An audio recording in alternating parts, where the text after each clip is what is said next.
Bloomberg ने मोहम्मद औरंगजेब की बतौर वजीर खजाना तकर्री मस्बत इक़दाम करार दे दी।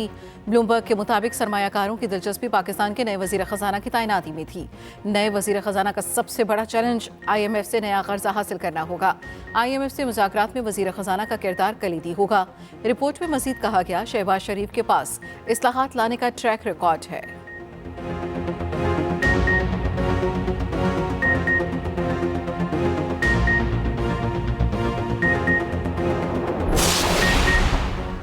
सिंध की 10 रुकनी काबीना आज हल्फ उठाएगी। सिंध काबीना में नासिर शाह, सईद गनी, शर्जील मेमन शामिल होंगे। अजरा अफजल, सरदार शाह, जिया लंजार, मोहम्मद बख्श मेहर भी सूबाई काबीना का हिस्सा होंगे।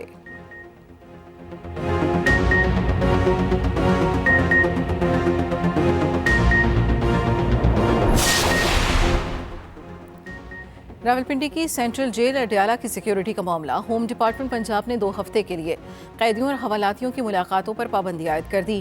पाबंदी जेल को निशाना बनाए जाने की इतलात व खदशे के पेश नजर आयद की गई। जराये के मुताबिक बम डिस्पोजल स्क्वाड से भी जेल के अंदर और गिरदनवाह में स्क्रीनिंग कराने का हुक्म। रावलपिंडी पुलिस ने अडयाला जेल के बाहर मीडिया कवरेज पर भी पाबंदी लगा दी।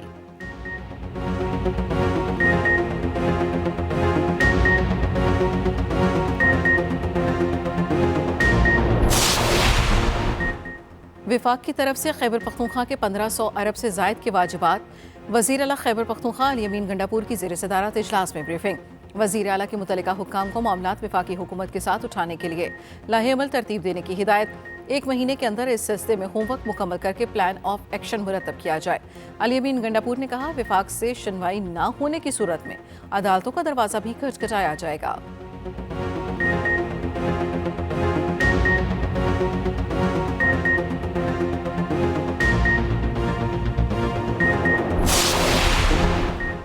मुल्तान के इलाके हरम गेट में दर्दनाक सानहा।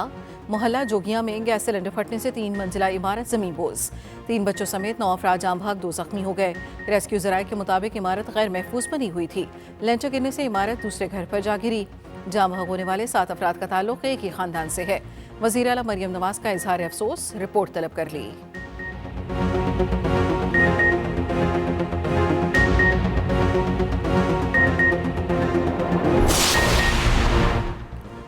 रावलपिंडी में चंद घंटों में 2 गैस लीकेज धमाके। पहला गैस लीकेज धमाका भाबड़ा बाजार में वाक़ घर में हुआ।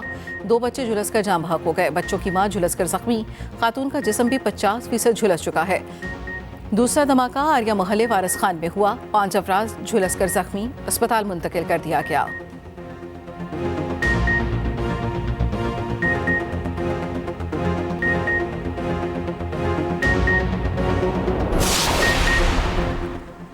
वज़ीर आज़म ने IT सेक्टर की तरक्की के लिए इक़दामात पर अमल तेज़ करने की हिदायत कर दी। IT सेक्टर के फ़रोग़ के लिए वज़ीर आज़म शहबाज शरीफ की ज़ेर सदारत अहम इजलास। वज़ीर मुमलिकत इंफॉर्मेशन टेक्नोलॉजी शिज़ा फ़ातिमा ख्वाजा की शिरकत। इजलास में वज़ारत IT और टेलीकॉम के हुक्काम की ब्रीफिंग। इजलास में IT सेक्टर के फ़रोग़ के लिए मुख्तलिफ तजावीज़ पर गौर।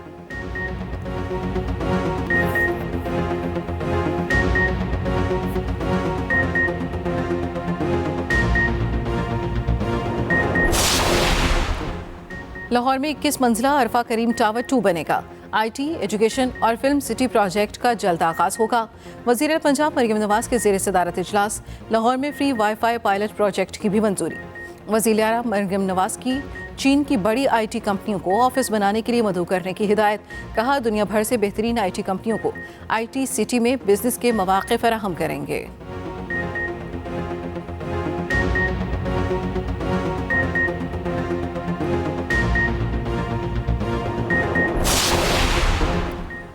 खैबर पख्तूनख्वा के तमाम बड़े अस्पतालों में आज से सेहत कार्ड पर मुफ्त इलाज बहाल। महकमा सेहत ने सहूलत प्रोग्राम के पैनल पर मौजूद अस्पतालों की बाज़ाब्ता फहरिस्त जारी कर दी। मरीजों को सूबे के 118 अस्पतालों में मुफ्त इलाज की सहूलत हासिल होगी। हुकूमत ने इंश्योरेंस कंपनी को 5 अरब रुपए जारी कर दिए। अस्पतालों में सेहत कार्ड के हवाले से तमाम काउंटर्स खोल दिए गए।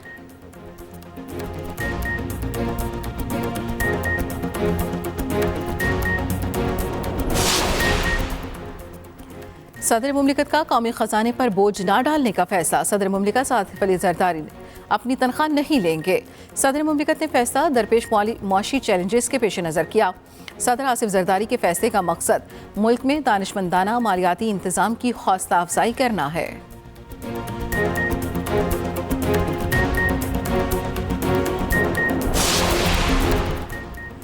पाकिस्तान स्टॉक एक्सचेंज में बदतरीन मंदी। 100 इंडेक्स में 1019 पॉइंट्स की मंदी। 100 इंडेक्स 64,700 की सतह पर आ गया।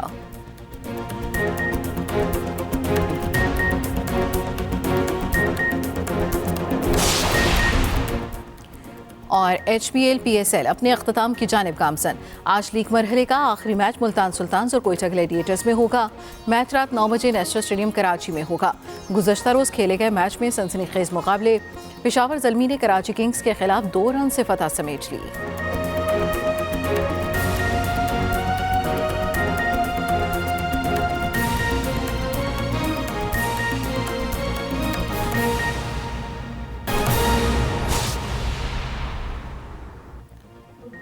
हेडलाइंस आपने जानी, अहम खबर आप तक पहुंचाएं। आसिफ हैदर शाह चीफ सेक्रेटरी सिंध मुकर्रर कर दिए गए। चीफ सेक्रेटरी सिंध डॉक्टर फरख आलम को स्टैब्लिशमेंट डिवीजन रिपोर्ट करने की हिदायत कर दी गई है।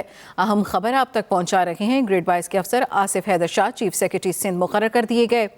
चीफ सेक्रेटरी सिंध डॉक्टर फखर आलम को स्टैब्लिशमेंट डिवीजन रिपोर्ट करने की हिदायत कर दी गई।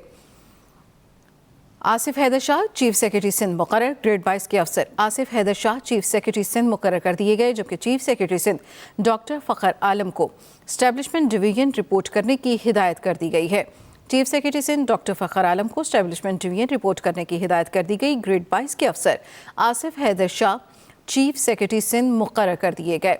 आसिफ हैदर शाह को चीफ सेक्रेटरी सिंध मुकर्रर कर दिया गया है। ग्रेड 22 के अफसर आसिफ हैदर शाह चीफ सेक्रेटरी के तौर पर अपने फ़राइज़ सर अंजाम देंगे। Chief secretary Sindh doctor Fakhar Alam को स्टैब्लिशमेंट डिवीजन रिपोर्ट करने की हिदायत कर दी है। मज़ीद तफसील जानेंगे अपने नुमाइंदे मोहम्मद सलीम से। अपडेट कीजिएगा Salim.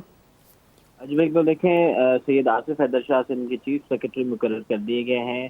Chief secretary Sindh doctor Fakhar Alam का तबादला कर दिया गया है। वफाकी हुकूमत ने ग्रेड 22 के अफसर सैयद आसिफ हैदर शाह को चीफ सेक्रेटरी सिंध तैनात कर दिया है। सैयद आसिफ हैदर शाह वफाकी सेक्रेटरी मौसमियाती तब्दीली और माहौलियाती रब्ता के तौर पर तैनात थे। आसिफ हैदर शाह ने 1993 में सिविल सर्विसेज ऑफ पाकिस्तान में शमूलियत अख्तियार की थी। आसिफ हैदर शाह ने बतौर commissioner Hyderabad, commissioner Karachi, special secretary cabinet division, वफाकी सेक्रेटरी वजारत सकाफत और वफाकी सेक्रेटरी पावर डिवीजन के तौर पर फ़राइज़ सर अंजाम दिए हैं। सैयद आसिफ हैदर शाह पेशे के लिहाज से एक सिविल इंजीनियर हैं। वज़ीर आला सिंध के तर्जुमान का ये कहना है कि सैयद आसिफ हैदर शाह ने IBA कराची से MBA की डिग्री और हार्वर्ड यूनिवर्सिटी अमेरिका की से मास्टर्स की डिग्री और हार्वर्ड से जो है वो स्टेनर फेलोशिप हासिल की। बहुत शुक्रिया मोहम्मद सलीम अपडेट करने के लिए।